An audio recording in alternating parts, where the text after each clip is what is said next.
परमात्मा की महिमा और उनके रहस्यों को जानिए और आइए कबीर परमेश्वर पुस्तक की अद्भुत यात्रा शुरू करें, सिर्फ ऐसे विजुअल ऑडियो बुक चैनल पर।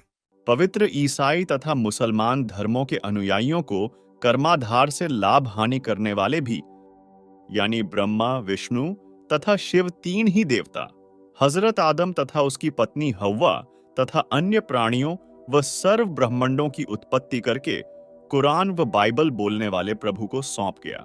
बाइबल के उत्पत्ति ग्रंथ से भी सिद्ध होता है कि परमात्मा मनुष्य जैसा है, क्योंकि प्रभु ने मनुष्य को अपने जैसा बनाया तथा 7 दिन के बाद का वर्णन कुरान शरीफ व बाइबल ज्ञानदाता यानी काल ज्योति निरंजन की लीला का है। पवित्र बाइबल में लिखा है कि फिर यहोवा परमेश्वर ने कहा, मनुष्य भले बुरे का ज्ञान पाकर हम में से एक के समान हो गया है, इसलिए अब ऐसा न हो कि वह हाथ बढ़ाकर जीवन के वृक्ष का फल भी तोड़कर खा ले और सदा जीवित रहे। परमेश्वर ने उसे अदन के उद्यान से निकाल दिया। उपरोक्त विवरण से यह भी सिद्ध होता है कि जो आदम का प्रभु है, ऐसा कोई और भी है तथा साकार है। इसीलिए तो कहा है कि मनुष्य जीवन फल को खाकर हम में से एक के समान हो गया है, क्योंकि बाइबल के उत्पत्ति ग्रंथ में ही लिखा है कि आदम ने भले बुरे के ज्ञान वाला फल तोड़कर खा लिया तो उसे पता चला वह नंगा है। यहोवा परमेश्वर टहलते हुए आ गया। उसने आदम को पुकारा, तू कहाँ है? तब आदम ने कहा, मैं तेरी आवाज सुनकर छुप गया हूं, क्योंकि मैं नंगा हूं। फिर परमेश्वर ने आदम तथा उसकी पत्नी हव्वा के वस्त्र बनवाए। विचार करें, उपरोक्त विवरण स्वयं सिद्ध कर रहा है कि पूर्ण परमात्मा भी सशरीर मनुष्य जैसे आकार का है तथा अन्य प्रभु भी मनुष्य जैसे आकार के हैं, जिसे पवित्र ईसाई तथा मुसलमान धर्म निराकार मानता है तथा प्रभु एक से अधिक भी हैं, क्योंकि काल ब्रह्म स्वयं सामने नहीं आता। उसने अपने तीनों पुत्रों यानी रजगुण ब्रह्मा जी, सतगुण विष्णु जी, तमगुण शिव जी के द्वारा एक ब्रह्मांड का कार्य चला रखा है। हजरत आदम जी भगवान ब्रह्मा के अवतार हैं। हजरत आदम को श्री ब्रह्मा जी ने बहका कर रखा था, उसी ने उसको वहां से निकाला था। इसीलिए कहा है कि भले बुरे के ज्ञान वाला फल खाकर आदम हम में से एक के समान हो गया है, क्योंकि ब्रह्मा, विष्णु व महेश तीनों देव हैं। हजरत ईसा के अवतार धारण करने के विषय में पवित्र बाइबल में लिखा है कि प्रभु ईश्वर ने पृथ्वी पर बढ़ रहे दुराचार के अंत के लिए अपने पुत्र को भेजा था, क्योंकि हजरत ईसा जी भगवान विष्णु के अवतार हैं। विष्णु लोक से कोई देव आत्मा का जन्म मरियम के गर्भ से फरिश्ते यानी देव द्वारा हुआ था। मामरे पर तीनों देवताओं के देखने का प्रमाण यानी इसहाक के जन्म की प्रतिज्ञा इसमें लिखा है कि अब्राहम ममरे यानी मामरे के बांजों के बीच कड़ी धूप के समय तंबू के द्वार पर बैठा था। तब यहोवा ने उसे दर्शन दिया और उसने आंख उठाकर देखा तो 3 पुरुष उसके सामने खड़े हैं। उन्होंने अब्राहम की प्रार्थना पर खाना खाया तथा वृद्ध अवस्था में पुत्र होने का आशीर्वाद देकर चले गए तथा जाते समय कहा कि हम सदोम आदि नगरों का नाश करने जा रहे हैं, वहां के लोग अधर्मी हो गए हैं। अब्राहम ने पूछा, क्या आप अधर्मियों के साथ धर्मियों को भी मार डालोगे? प्रभु ने कहा, यदि 100 व्यक्ति भी धर्मी होंगे तो भी हम उस नगरी का नाश नहीं करेंगे। सदोम आदि नगरों का विनाश नामक विषय में लिखा है कि उनमें से 2 दूत सदोम में पहुंचे। सदोम में लूत यानी लॉट नामक व्यक्ति रहता था। उस गांव के व्यक्ति बहुत निकम्मे थे। लूत यानी लॉट ने उन्हें आदर पूर्वक रोका। गांव वालों ने उन फरिश्तों को आम व्यक्ति जानकर उनके साथ कुकर्म यानी नर से नर बलात्कार करने के लिए बाहर निकलने को कहा, परंतु लूत यानी लॉट ने कहा, यह मेरे अतिथि हैं, मैं इन्हें आपको नहीं दे सकता, आप मेरी लड़की को ले लो। इस बात से प्रसन्न फरिश्तों ने सभी निकम्मे व्यक्तियों को अंधा कर दिया तथा लूत यानी लॉट को उसके परिवार सहित उस गांव से निकालकर पूरे गांव को नष्ट कर दिया। इससे सिद्ध हुआ कि तीनों देवता हैं जो ब्रह्म के आदेश से सर्व को किए कर्म का फल देते हैं। उनमें से कभी 2 कभी 1 अपने अपने साधक के पास जाते हैं। यदि कोई तीनों का साधक है तो तीनों भी एक साथ जाते हैं, यदि कोई 2 का साधक है तो 2 भी दर्शन देते हैं। उपरोक्त प्रमाण से भी सिद्ध होता है कि तीनों देवता ब्रह्मा, विष्णु, महेश ही अपने पिता ब्रह्म के आदेशानुसार एक ब्रह्मांड में सर्व कार्य करते हैं। भक्ति भाव के व्यक्तियों की कर्म अनुसार रक्षा तथा दुष्कर्म करने वालों का कर्म अनुसार नाश करते हैं। ब्रह्म यानी अव्यक्त, कभी सामने दर्शन न देने वाला प्रभु उपरोक्त तीनों फरिश्तों यानी देवताओं द्वारा अपना आदेश नबियों के पास भिजवाता है तथा आकाशवाणी द्वारा या प्रेतवत प्रवेश करके स्वयं भी आदेश देता है। फरिश्ते तो उसका ज्यों का त्यों आदेश सुनाते हैं, आदेश में कोई परिवर्तन नहीं करते। इससे स्पष्ट हुआ कि पवित्र बाइबल तथा पवित्र कुरान सहित चारों कतेबों का ज्ञान दाता प्रभु किसी अन्य कबीर नामक प्रभु की तरफ संकेत कर रहा है।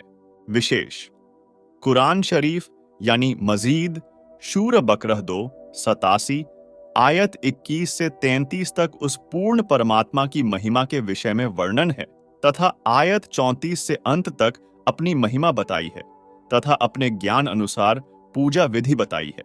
यह भी स्पष्ट किया है कि मैंने यानी कुरान ज्ञानदाता ने आदम तथा उसकी पत्नी हव्वा को स्वर्ग की वाटिका में ठहराया तथा उनको बीच वाले वृक्षों के फल छोड़कर शेष वृक्षों के फल खाने को कहा, परंतु उन्होंने सर्प के बहकाने से बीच वाले वृक्षों के फल खा लिए। मैंने उनको जमीन पर दुखी होने के लिए भेज दिया। पढ़िए शूरह बकरह 2:87 आयत 35 से 39 तक। कुरान ज्ञानदाता अल्लाह ने स्पष्ट किया है कि मैंने ही हजरत मूसा को तौरत किताब उतारी थी तथा मूसा के लिए पत्थर से पानी के झरने निकाले थे। पढ़िए आयत 41, 53, 60 में। हम ही मूसा के बाद एक के बाद दूसरा पैगंबर भेजते रहे तथा ईसा बिन मरियम को खुली निशानियां बख्शी तथा रूहुल कुदस यानी जब्रिल से उनको मदद दी। पढ़िए आयत 87 में। सार विचार उपरोक्त पवित्र कुरान शरीफ के विवरण से स्पष्ट हुआ कि बाबा आदम से लेकर हजरत ईसा, हजरत अब्राहम, हजरत दाऊद, हजरत मूसा, हजरत मोहम्मद साहेब तक को पैगंबर बनाकर भेजने वाला खुदा यानी अल्लाह प्रभु एक ही है। उसी ने कुरान शरीफ अर्थात मजीद का ज्ञान ब्रह्म के द्वारा स्वयं प्रेतवत प्रवेश करके या आकाशवाणी करके कहा है या फरिश्तों के माध्यम से हजरत मोहम्मद तक ज्यों का त्यों पहुंचाया है। वहीं खुदा सूरत फुरकानी 25 आयत 52 से 58 तथा 59 में कह रहा है कि हे पैगंबर यानी हजरत मोहम्मद पूर्ण परमात्मा कबीर है, परंतु काफिर लोग मेरी इस बात पर विश्वास नहीं करते। आप उनकी कही बातों को मत मानना, मेरे द्वारा दिया यह कुरान शरीफ वाले ज्ञान की दलीलों पर विश्वास करना कि कबीर अल्लाह उसी को अल्लाह अकबरू कहते हैं। इस ज्ञान के समर्थन में काफिरों के साथ संघर्ष करना भावार्थ है कि काफिर लोग कहते हैं कि कबीर अल्लाह नहीं है। आप यानी हजरत मोहम्मद कहना कि कबीर अल्लाह है, लड़ना नहीं है, उनकी बातों में नहीं आना है। आयत 52। वह यानी कबीर अल्लाह वही है जिसने जमीन व आसमान के बीच सर्व रचा, दिन रात बनाए, परिवार, रिश्तेदार आदि इंसान के लिए बनाए तथा जमीन में मीठा पानी आदि पदार्थ प्रदान किए। आयत 53 से 55।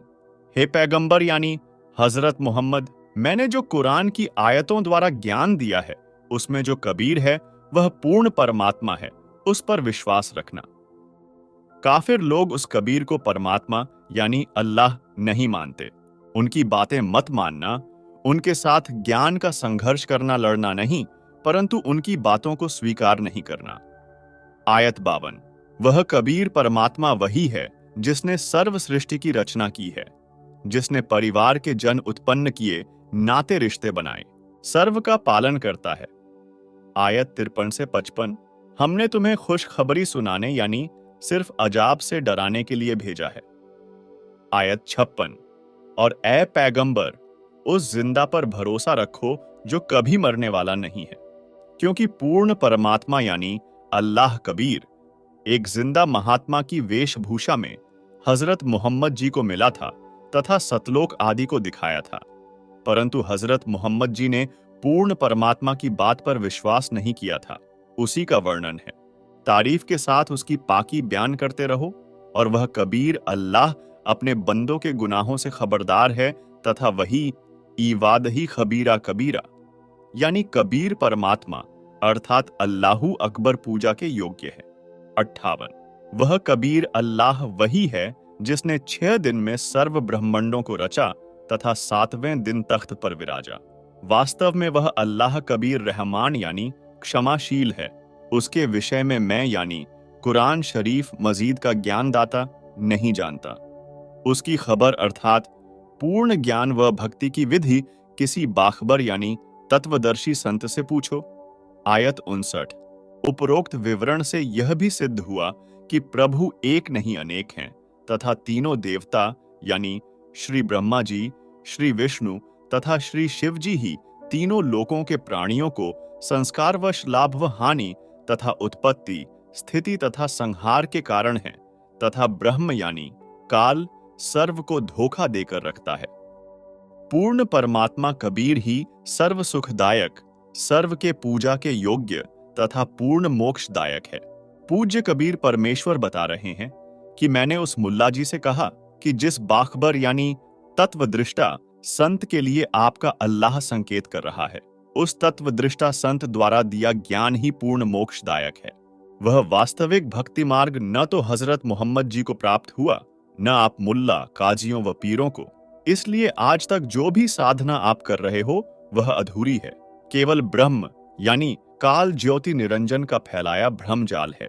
यह नहीं चाहता कि साधक उसके जाल से निकल जाए। पूज्य कबीर परमेश्वर ने बताया, वह बाखबर अर्थात तत्वदर्शी संत मैं हूँ। आप मेरे से उपदेश लो तथा यह तत्व ज्ञान जो मैं आपको बताऊंगा अन्य भक्ति चाहने वालों को भी समझाओ। यह तो काल है जिसे वेदों में ब्रह्म यानी क्षर पुरुष ज्योति निरंजन कहा जाता है। पूर्ण परमात्मा कोई और है जिसे वेदों में कबीरदेव कहा है तथा कुरान शरीफ मजीद में कबीरन, कबीरा, खबीरन, खबीरा आदि कहा है, तथा जिसे हजरत मोहम्मद जी ने अल्लाहु अकबर कहा है। वह कबीर अल्लाह मैं हूँ, आप सर्व मेरी आत्मा हो। आपको काल यानी ब्रह्म ने भ्रमित किया है। बंदी छोड़ कबीर परमेश्वर ने आगे बताया, ये वार्ता सुनकर वह मुल्ला मुझसे अति नाराज हो गया तथा आगे से उसकी कथा में न आने को कहा। पूज्य कबीर परमेश्वर से उपरोक्त विवरण जानकर बादशाह सिकंदर लोधी ने अपने धार्मिक गुरु शेख तकी से कहा, पीर जी, क्या कुरान शरीफ में महाराज कबीर साहेब जी द्वारा बताया विवरण है?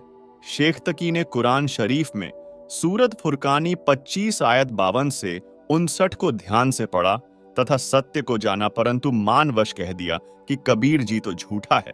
यह क्या जाने पवित्र कुरान शरीफ के गूढ़ रहस्य को। यह कहकर अति नाराजगी व्यक्त करता हुआ उठकर अपने कमरे में चला गया। बादशाह सिकंदर लोधी भी कुरान शरीफ को सुना करता था, तो उसे याद आया कि ऐसा वर्णन अवश्य आता है। फिर भी भक्ति मार्ग तथा अरबी भाषा का ज्ञान न होने के कारण पूर्ण विश्वास नहीं हुआ, परंतु हजरत मोहम्मद जी के जीवन चरित्र से पूर्ण परिचित था। उससे बहुत प्रभावित हुआ तथा कहा कि सचमुच हजरत मोहम्मद जी के जीवन में कष्ट ही कष्ट रहे हैं। बादशाह सिकंदर की शंकाओं का समाधान। बादशाह सिकंदर लोधी ने कबीर जी से प्रश्न पूछा। पहला प्रश्न, हे परवरदिगार, यह ब्रह्म काल कौन शक्ति है? दूसरा प्रश्न, यह सभी के सामने क्यों नहीं आता?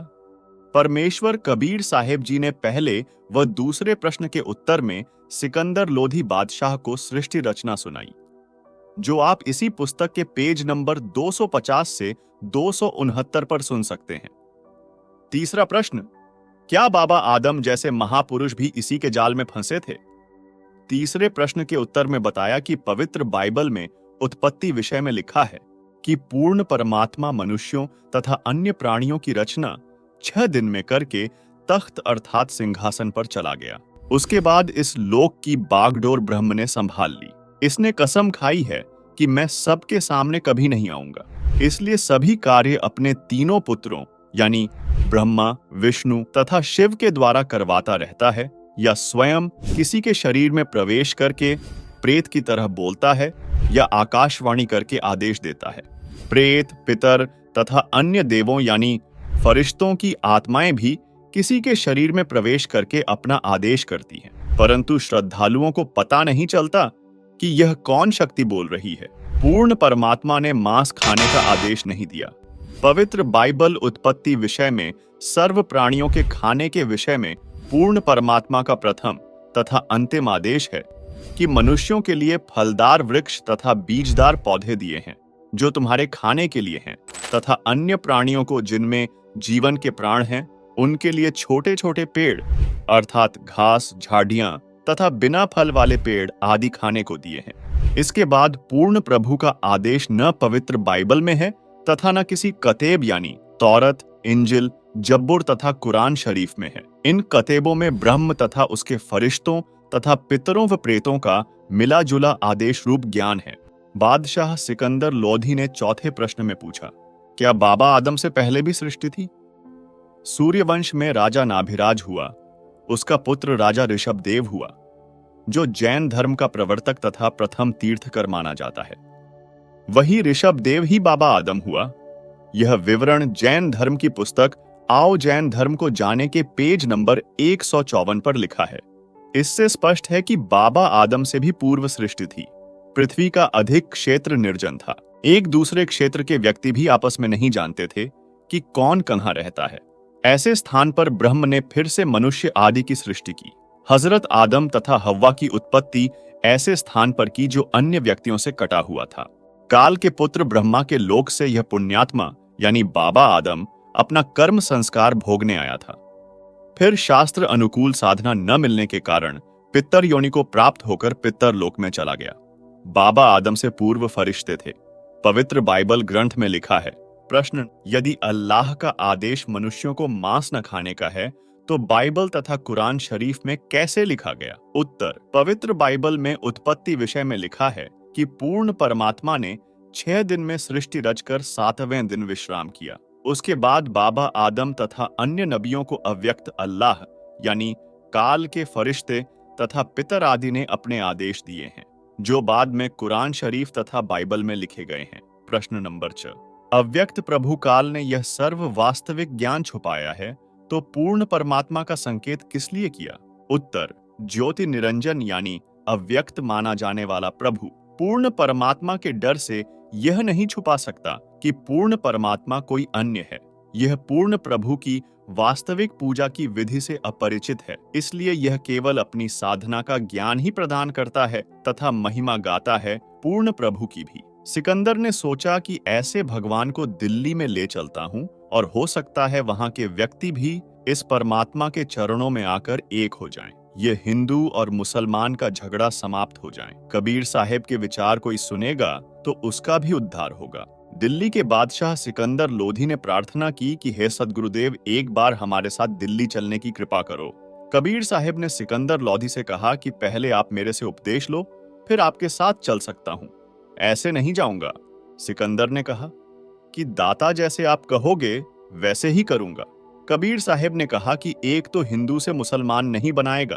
सिकंदर ने कहा कि नहीं बनाऊंगा। कोई जीव हिंसा नहीं करवाएगा। सिकंदर ने कहा, प्रभु मैं जीव हिंसा नहीं करूंगा तथा न किसी को जीव हिंसा करने के लिए कहूंगा, परंतु ये मुल्ला तथा काजी मेरे बस से बाहर हैं। कबीर साहेब ने कहा, ठीक है, आप अपने मुंह से नहीं कहोगे। सिकंदर ने कहा कि ठीक है। दाता अर्थात सारे नियम बता दिए और सिकंदर ने सारे स्वीकार कर लिए। परमेश्वर कबीर साहेब जी से दीक्षा ग्रहण कर ली तथा सर्व नियमों को आजीवन पालन करने का प्रण किया। तब सद्गुरुदेव सिकंदर लोधी को प्रथम मंत्र प्रदान करके वहां से उसके साथ दिल्ली को रवाना हुए। बादशाह सिकंदर ने परमेश्वर कबीर साहेब को अपने साथ हाथी पर अंबारी में बैठाया। उसमें राजा के अतिरिक्त कोई बैठ नहीं सकता था, परंतु सिकंदर को भगवान सामने दिखाई दिया, जिसने उसकी असाध्य बीमारी से रक्षा की। उसके सामने मुर्दा स्वामी रामानंद जीवित कर दिया।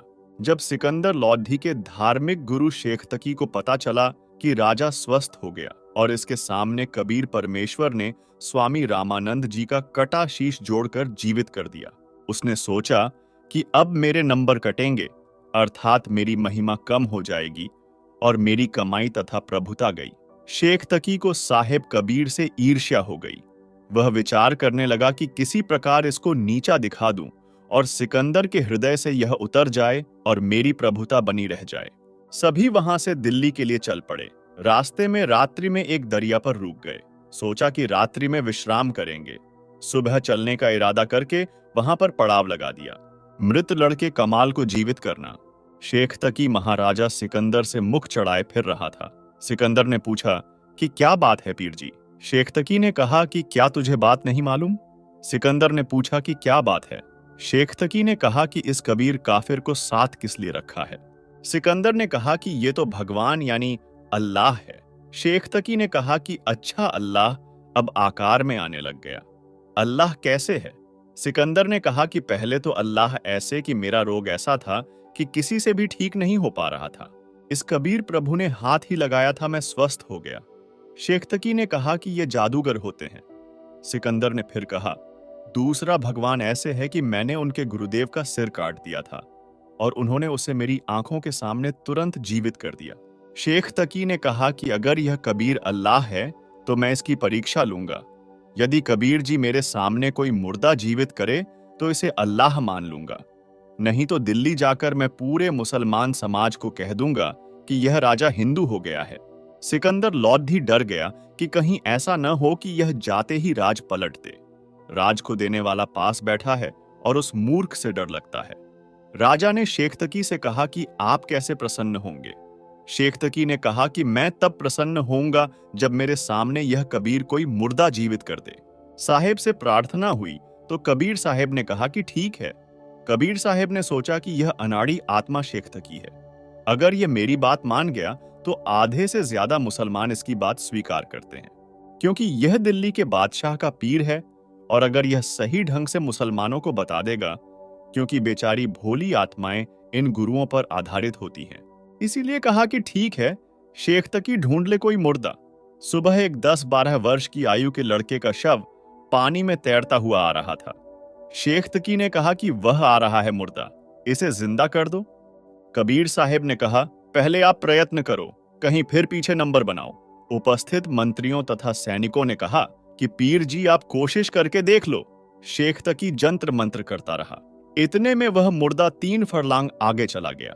शेख तकी ने कहा कि यह कबीर चाहता था कि यह बला सिर से टल जाए। कहीं मुर्दे जीवित होते हैं? मुर्दे तो कयामत के समय ही जीवित होते हैं।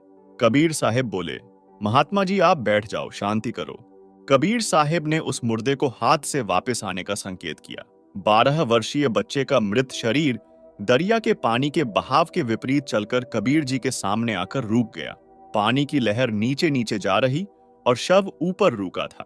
कबीर साहेब ने कहा कि हे जीवात्मा, जहां भी है, कबीर हुक्म से मुर्दे में प्रवेश कर और बाहर आ। कबीर साहेब ने इतना कहा ही था कि शव में कंपन हुई तथा जीवित होकर बाहर आ गया। कबीर साहेब के चरणों में दंडवत प्रणाम किया। बोलो, कबीर परमेश्वर की जय। आप देख रहे हैं मृतक लड़के कमाल को जीवित करने का चित्र। सर्व उपस्थित जनों ने कहा कि कबीर साहेब ने तो कमाल कर दिया। उस लड़के का नाम कमाल रख दिया। लड़के को अपने साथ रखा, अपने बच्चे की तरह पालन पोषण किया और नाम दिया।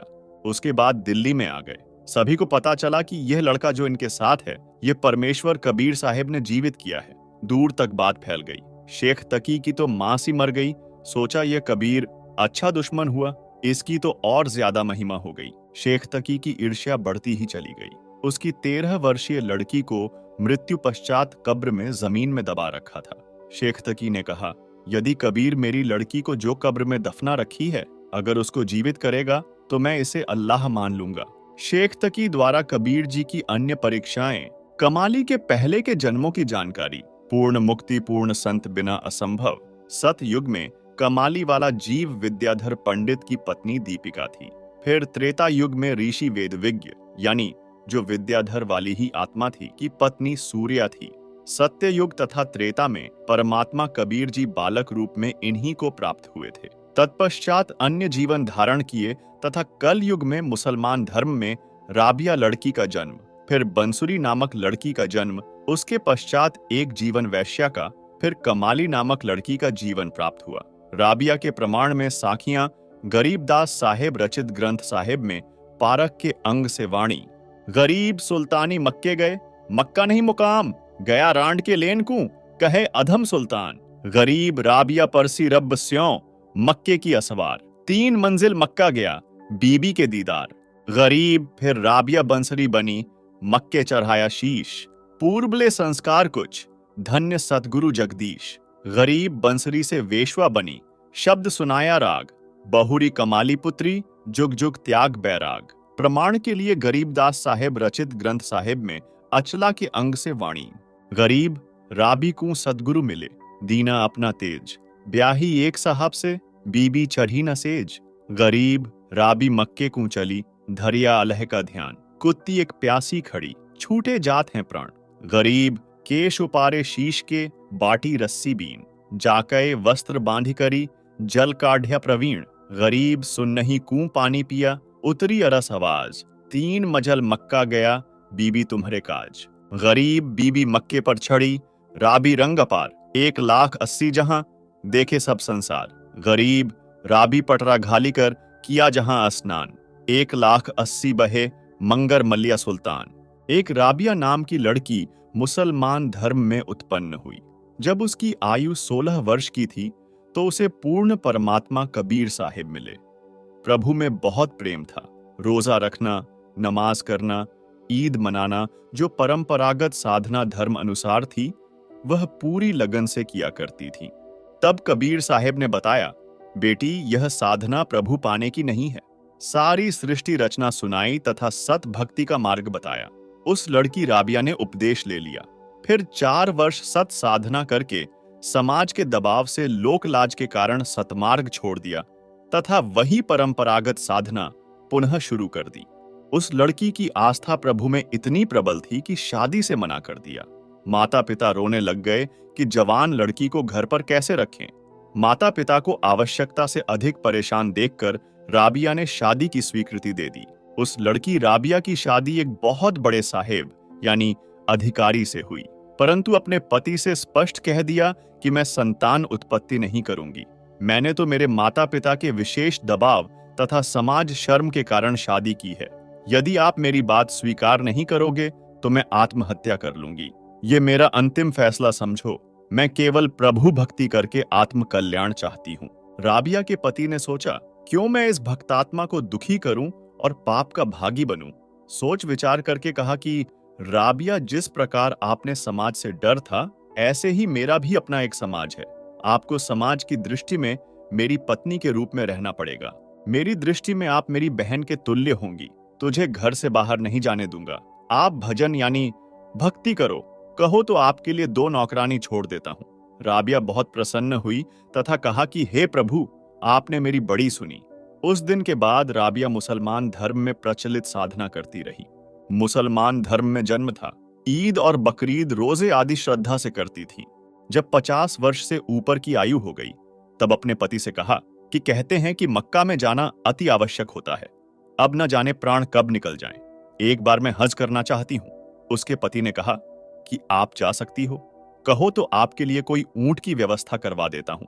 राबिया ने कहा कि मैं पैदल यात्रा करूंगी, अन्य भी बहुत यात्री जा रहे हैं।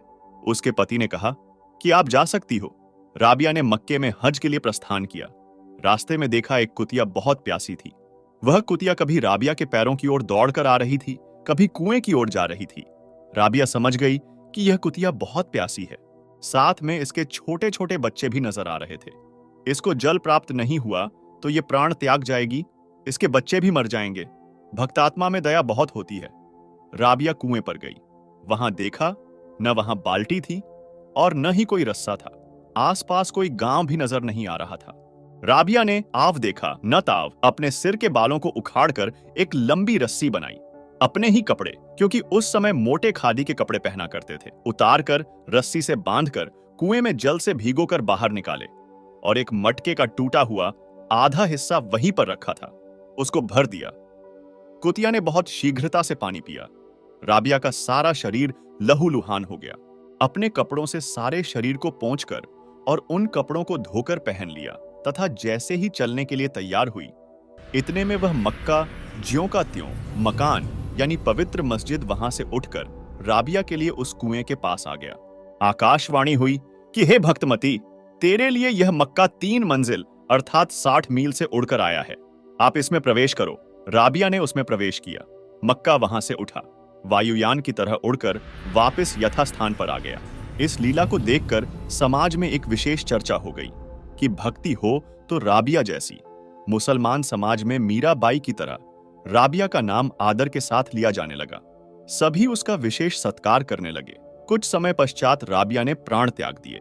दूसरा जन्म मुसलमान धर्म में एक बंसुरी नाम की लड़की का हुआ, क्योंकि जहां जीव के संस्कार होते हैं वहीं उसकी उत्पत्ति होती रहती है। इतनी अच्छी धार्मिक वृत्ति की लड़की बहुत अच्छे प्रभु के गुणगान करती थी और अपनी धार्मिक पूजा मुसलमान धर्म के अनुसार पूरी आयु करती रही। उस लड़की ने भी लोकवेद के आधार से यही सुना था कि यदि मक्का में प्राण निकल जाएं तो जीव सीधा स्वर्ग यानी बहिष्त जाता है। वृद्ध होने पर हज करने मक्का में गई। सोचा कि इससे अच्छा सुअवसर और क्या होगा यदि मक्का में प्राण निकल जाएं और स्वर्ग प्राप्ति हो जाए। लड़की ने अपना सिर काटकर मक्के में चढ़ा दिया। सारे मुसलमान समाज में इस बात की विशेष चर्चा हो गई कि कुर्बानी प्रभु के नाम पर ऐसे होती है। अब यहाँ नादान व्यक्तियों को सोचना चाहिए कि कुर्बानी अपनी करनी चाहिए, प्रभु के नाम पर बकरे और गाय या मुर्गे की नहीं। वास्तव में कुर्बानी प्रभु चरणों में समर्पण तथा सत्य भक्ति होती है। शीश काट देने तथा अविधि पूर्वक साधना करने से मुक्ति नहीं होती। यह तो काल की भूल भुलैया है। कुर्बानी गर्दन काटने से नहीं होती, समर्पण से होती है। प्रभु के निमित्त हृदय से समर्पण कर दे कि हे प्रभु, तन भी तेरा, धन भी तेरा, यह दास या दासी भी तेरी। यह कुर्बानी प्रभु को पसंद है। हिंसा, हत्या प्रभु कभी पसंद नहीं करता। उसके बाद उसी लड़की राबिया का तीसरा जन्म अन्य समाज में हुआ। कर्म आधार पर वैश्या बनी। पूर्ण परमेश्वर यानी सतपुरुष कबीर साहेब ही जीव के पाप कर्म काट सकता है, अन्य नहीं काट सकते। जैसे हिंदुस्तान का राष्ट्रपति फांसी की सजा को भी क्षमा कर सकता है, अन्य सजाएं तो कहना ही क्या है। अन्य कोई भी फांसी की सजा को क्षमा नहीं कर सकता। इसी प्रकार पूर्ण परमात्मा यानी परम शक्तियुक्त कबीर साहेब हमारे सर्व दुखों का निवारण कर सकते हैं। इसका प्रमाण यजुर्वेद अध्याय नंबर 5 के श्लोक नंबर 32 का अनुवाद संत रामपाल दास द्वारा भाषा भाष्य उशिगसी कविरंघारी असी बंभारी हवस्य असी दुवस्वा छुंध्युरसी मार्जालिय सम्राटसी कृशानुह परिषद्योसी पवमानो नभोसी प्रतक्वा मृष्टोसी हव्यसूदन रीत धामासी स्वर ज्योतिय। अनुवाद, उशिक यानी जो पूर्ण शांतिदायक, असी यानी है वह, अंघारे यानी पाप का शत्रु अर्थात पाप विनाशक कविर असी यानी है, दुवस्वान यानी दो स्थानों पर वास करता हुआ, दुखदायी काल लोक में रहने वालों के बंभारेह यानी कर्म बंधन का शत्रु अर्थात बंदी छोड़ अवस्यु यानी रक्षा के लिए तुरंत आने वाला असी यानी है, शुंध्यु यानी पवित्र करने वाला वायु के तुल्य असी यानी है, परिषद्य यानी सभा में अर्थात ओंकार, ब्रह्म के 21 ब्रह्मंडों यानी ब्रह्म, ब्रह्मा, विष्णु, शिव तथा देवी देवताओं आदि की सभा में, जैसे चूहों की सभा में, मार्जालिय यानी बिलाव की तरह, सम्राट यानी शक्तिशाली राजाधिराज अर्थात कुल मालिक, असी यानी है, कृशानु यानी सर्व ऊर्जा स्त्रोत्र परमेश्वर, पवमाना यानी वायु अर्थात प्रत्येक जीव का प्राणाधार, असी यानी है, नभ यानी आकाश के गुण शब्द रूप में अविनाशी, असी यानी है, पृथक्वा यानी जगत को त्यागने वाला अंतर्यामी, मृष्टः यानी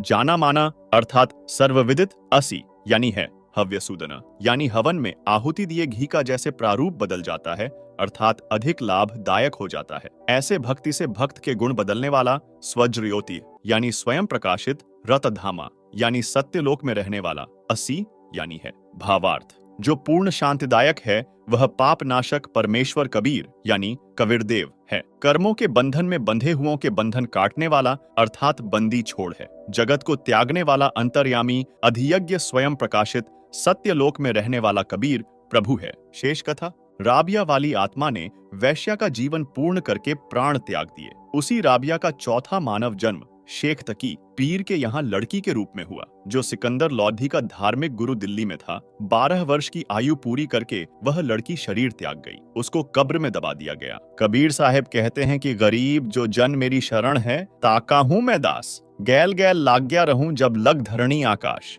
गरीब ज्यों बछा गऊ की नजर में, यों साईं ने संत। भक्तों के पीछे फिरे वो भक्त वत्सल भगवंत। उस पूर्ण परमात्मा की भक्ति अर्थात कबीरदेव अपनी भक्ति जो स्वयं संत रूप में आकर बताता है, उस सतगुरु रूप में प्रकट कबीर साहेब के बताए अनुसार सत भक्ति इस लड़की ने 4-5 वर्ष की थी, उसके बाद त्याग दी थी। उस भक्ति के परिणाम स्वरूप इसको लगातार 3 मनुष्य शरीर प्राप्त हुए।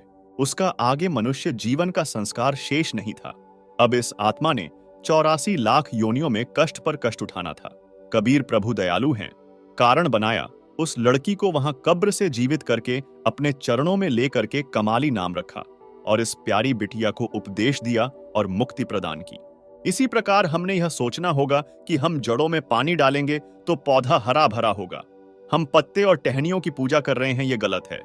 कबीर अक्षर पुरुष एक पेड़ है, निरंजन वाकीडार, तीनों देवा शाखा हैं, पात रूप संसार, उल्टा लटका हुआ संसार रूपी वृक्ष है।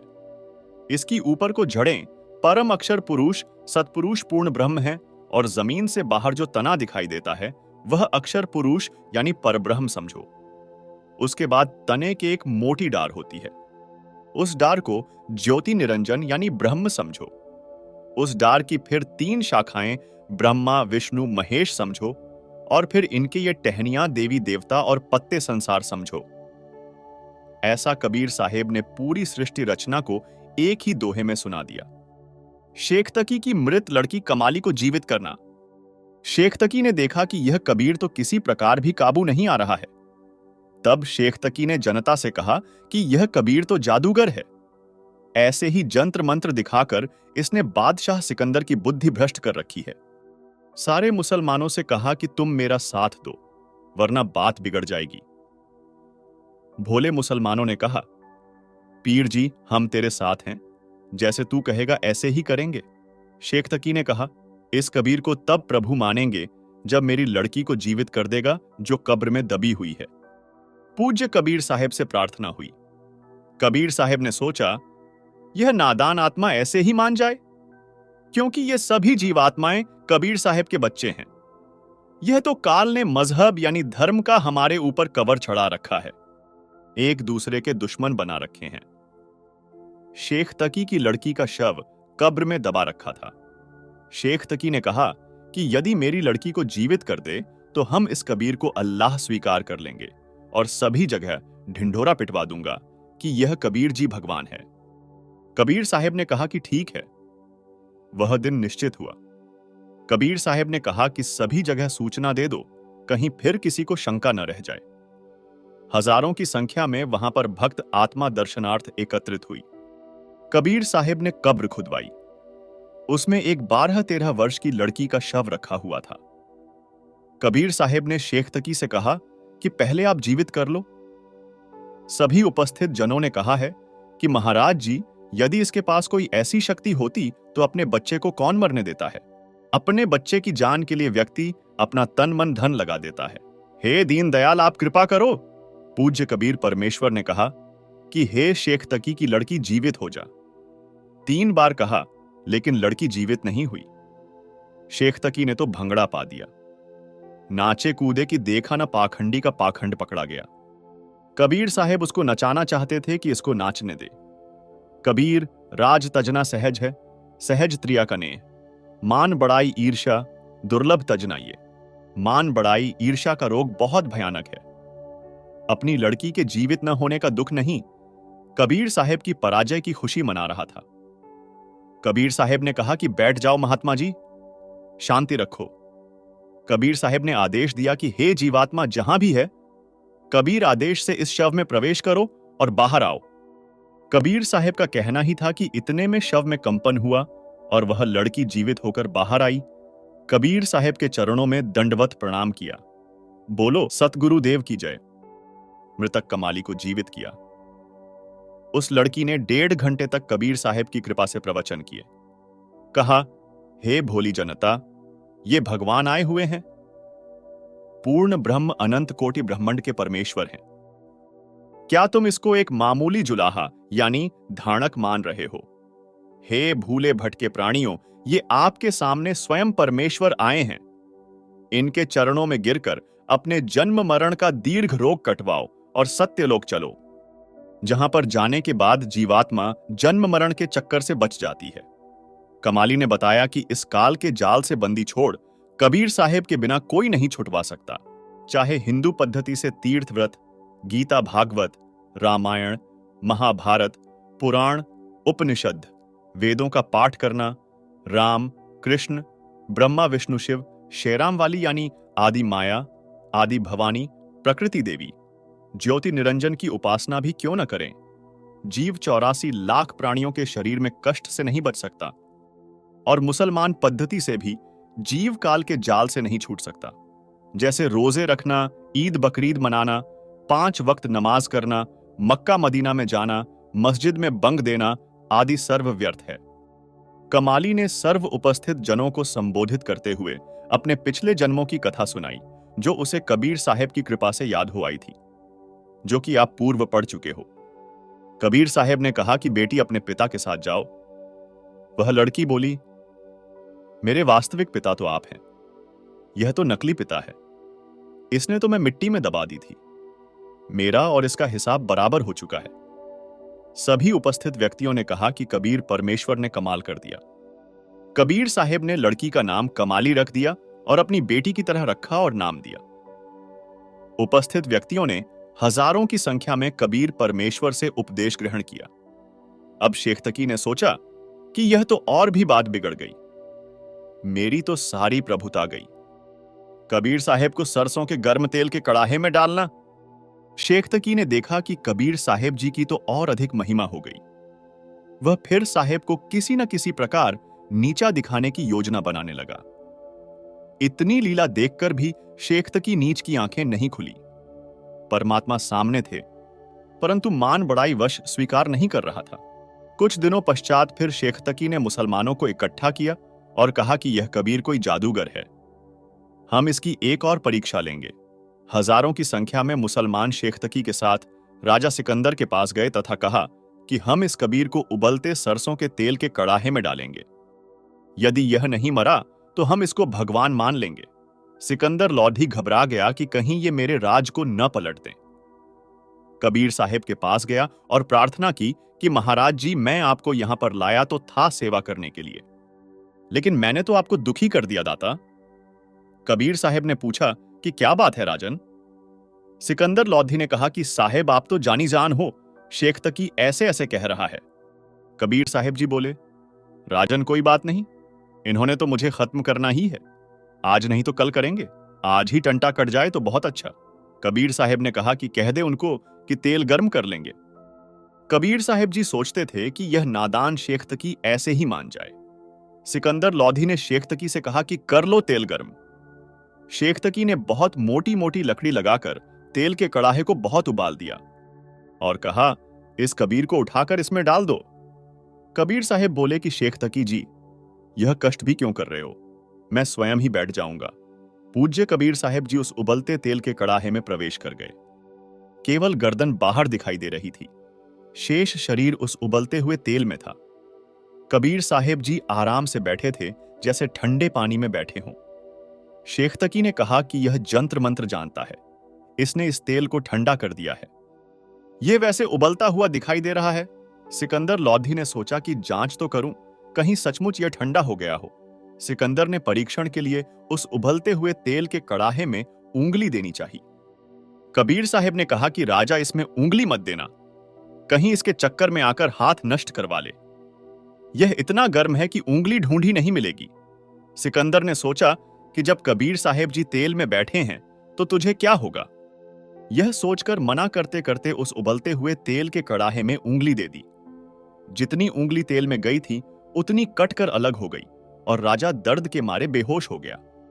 कबीर साहब ने सोचा कि यह नादान बादशाह इस ईर्ष्यालु शेख तकी के चक्कर में मरेगा। कबीर साहब तेल के कड़ाहे से बाहर आए। सिकंदर को होश में लाया गया। इतनी पीड़ा थी कि फिर बेहोश हो गया। कबीर साहब ने उंगली को पकड़कर पूरा कर दिया। बादशाह सिकंदर सचेत हो गया। सिकंदर ने क्षमा याचना करते हुए कहा कि मुझे माफ कर दो दाता, मेरे से गलती हो गई। कबीर साहब ने कहा कि राजन, आपका दोष नहीं है। काल नहीं चाहता कि मेरे बच्चे मुझे पहचान लें। शेख तकी द्वारा कबीर साहब को गहरे कुएं झेरे में डालना। शेख तकी ने देखा कि यह तो ऐसे भी नहीं मरा। मुसलमानों को पुनः इकट्ठा किया और कहा कि अब की बार इस कबीर को कुएं में डालकर ऊपर से मिट्टी, ईंटें और रोड़े डाल देंगे, तब देखेंगे यह कैसे बचेगा। भोली जनता तो जैसे पीर जी कहे वैसे ही करने को तैयार थी।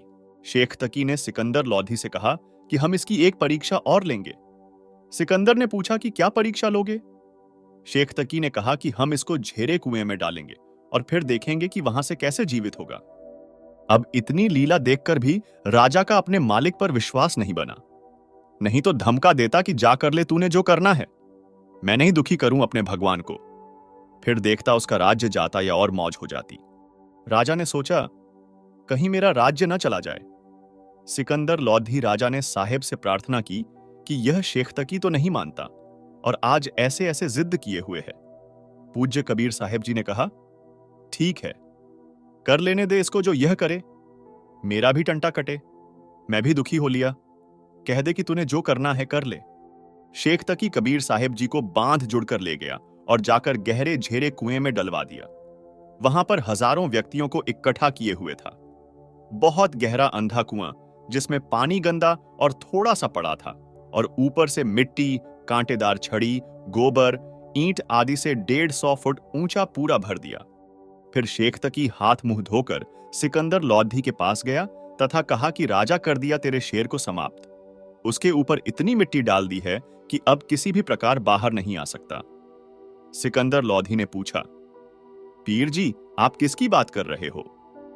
शेख तकी बोला कि तेरे गुरुदेव कबीर की, उसको आज हमने समाप्त कर दिया है। सिकंदर ने कहा कि पीर जी, पूज्य कबीर साहेब जी तो अंदर कमरे में बैठे हैं, वे तो कहीं पर गए ही नहीं। शेख तकी ने अंदर जाकर देखा तो पूज्य कबीर साहेब अंदर कमरे में आसन पर आराम से बैठे थे। शेख तकी को तो और ज्यादा ईर्ष्या हो गई कि यह कबीर तो मारे से मर नहीं रहा। अब क्या किया जाए? अन्य समझदार व्यक्ति तो मान गए, हजारों ने उपदेश लिया, प्रभु कबीर जी के शिष्य बने, परंतु वह शेख तकी दुष्ट नहीं माना। शाहत की नहीं लखी, निरंजन चाल रे, इस परचय तय आगे मांगे जवाल रे।